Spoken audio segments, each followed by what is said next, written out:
Hi, I'm Kay. Thank you so much for joining me. Today I'm going to talk about this beautiful style. Stay tuned to find out why I think this is the perfect beginner's wig. Let's start with the color, which is caramel rooted. I have never tried this color and I'm a little bit in love. So let's look at caramel rooted in more detail. It is described as a medium gold blonde and light gold blonde blend with light brown roots. And these roots are really well done throughout. So when the wind goes, that looks really natural. So here's the color outside. So hopefully that will give you a good idea of what this color looks like outside in the natural light. Indoors, I have no ring light on. I have natural light coming from the roof above and light from the window right in front of me. Let's talk about why I think this is probably the perfect beginner's wig. First of all, it is incredibly light. You don't feel like you have a wig on. Well, at least I don't feel like I have a wig on. It is light. I can wear it all day long without feeling, oh, I want to rip off this wig at the end of the day. Second of all, this is also a great length. So for every day, this is a great length. So let me show you all around whilst I talk about it.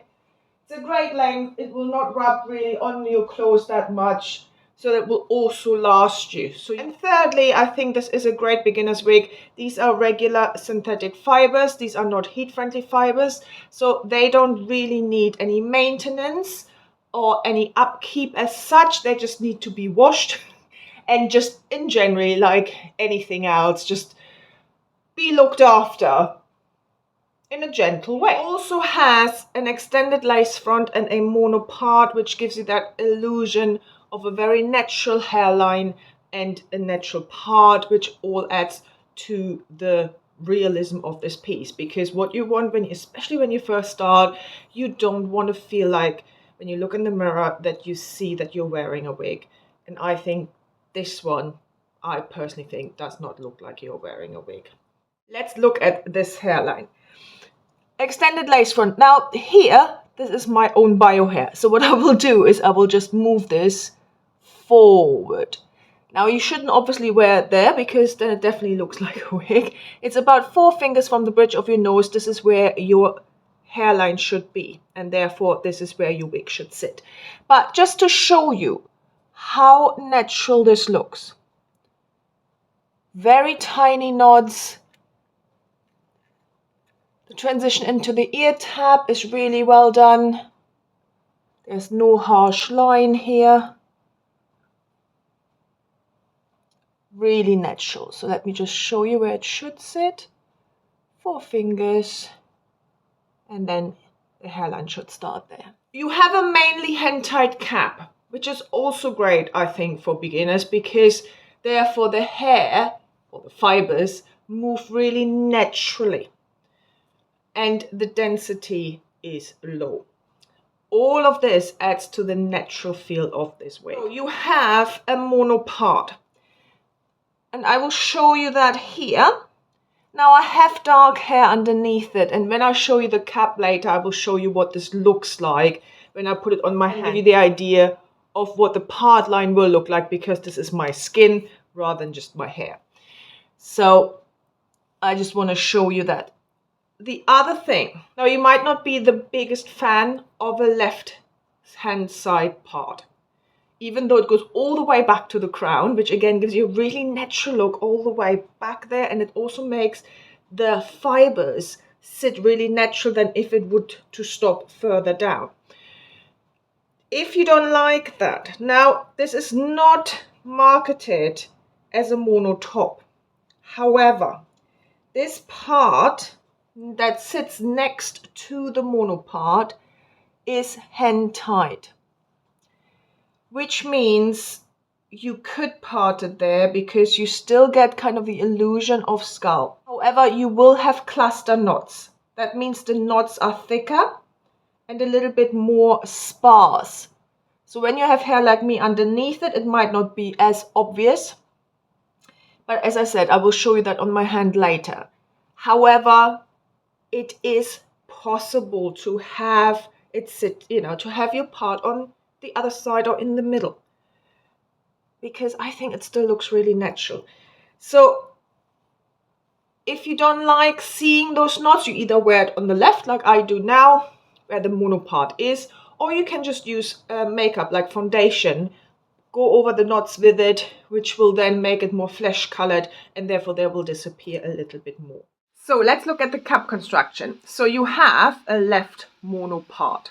You have an extended lace front, and then you have a hand-tied section next to the mono part, and then you have a hand-tied section all around here, covered wefts at the back, extended velvet nape with Velcro adjusters. Here you see where I need to have it for my 21.5, 21.7, depending where my hair is at circumference. I could tighten this more to have it properly secure. I like it a bit loose on me, but for my 21.5 inch, I would have to tighten it a bit more. So there is room to widen it, and there's definitely room to tighten it as well. And there's very little stretch in this cap. So what I want to show you, because I can't do that with because I have that dark hair. I want to show you what it looks like if you part it in the hand-tied section that's not the mono part. It would look like this. I think this looks pretty natural. You will see the cluster knots a little bit more. I personally like the sparse look here because I think that looks natural, but that's a personal opinion. Some people might find it too sparse. Again, completely up to you. You don't have to part it in this section because this is not meant to be parted there. So now let me show you what it looks like parted where the mono part is meant to be, which is the left mono part. So that looks like this. Here you can see that the knots are much smaller and there's a little bit more hair, if you like. You don't have that cluster look. So I think it's either way. Personally, I think it's really natural. Put in the comments what you think. I'm really interested to hear what your point of view is on the mono part versus parting it on the other side. Let's talk about the fit. Now, normally Ellen Wille is kind of known for petite average sized caps. This one I think is an average cap. It does fit my 21.5 inch circumference rather loose straight out of the box. I had to cinch it in. There is little stretch only in this cap because it's almost 100% hand tied, almost. So, but at the moment there's still room to tighten it and room to widen it. So if you have a smaller circumference than mine, it will fit you. You might just get more gapping here at the back. You might have to wear wig grip depending on how small your head is, or a little bit of wig tape. Just put it on the lace front carefully, and then that will stick. If you have a bigger circumference than mine, like a 22, I think a 22 will fit you. As I said, there is space to widen it. Maybe even slightly above that, maybe even a 22.5. However, I have no way of measuring it, so please double check that for me. I can only go with what I notice on my own head and how this wig sits and feels. So as I said, there's room to widen it and room to tighten it still.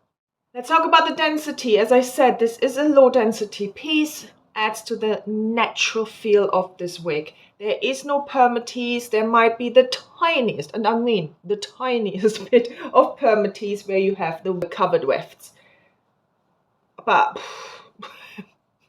you know, it's really hardly worth mentioning. It's just so natural.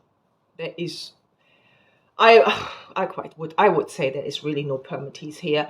And the actual density is really natural as well, really quite low, but not unnaturally low, and this is helped by these slide waves, which I just absolutely adore. So let's talk about the fibers, and I know that quite a few people will be really happy about the fact that these are regular synthetic fibers. Quite a few people like regular synthetic fibers because you don't really need to do much with them to make them look great. Whilst heat-friendly fibers are lovely and they can be heat styled, so you can change the pattern, etc. that you have, but they will need heat. They will fray and they will need heat to look good. So there is a bit of upkeep there. However, with these regular synthetic fibers, you don't have to do any of it. They will just look nice like this without having any heat added. And especially with this length that you have, as I said, this will not really rub on your clothes, which is where the friction is and where you then can start seeing some frizz appear over time. But because this is a shorter length, this should last you. The other thing to talk about regular synthetic fibers, they can be a little bit shiny because they're regular synthetic fibers. Now this is a lighter color, and I do think the shine isn't too bad on this one at all.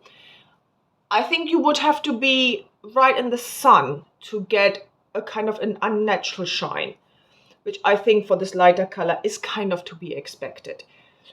And I think, but if there is no sun, I don't necessarily think you would see that these are shiny to the point where you think that's unnatural. If you do feel like Esprit you have is too shiny because you might have gone for a much lighter blonde, which they offer as well, then use dry shampoo. You can just put dry shampoo on and that will kind of take the shine down.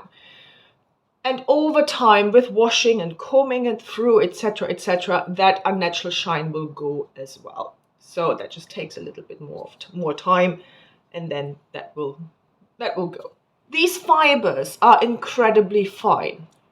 Again, I think this adds to the realism of this piece.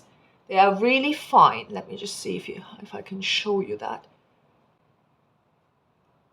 So really natural. You will get kind of flyaways because they're so fine. You will get some flyaways. There's a little bit of shedding, but not much. So when I first took it out of the box, there was a little bit of shedding. Just, again, it's something that's quite normal. Nothing to worry about. Some wigs do it more than others. So this one did a little bit of shedding. You can see that here. And as I said, you will also get a few flyaways because they are such fine fibers. If you find that annoying, you can just use some kind of wig-friendly hairspray, spray it on there, or just water. Water will do the same. It will calm those flyaways down a bit.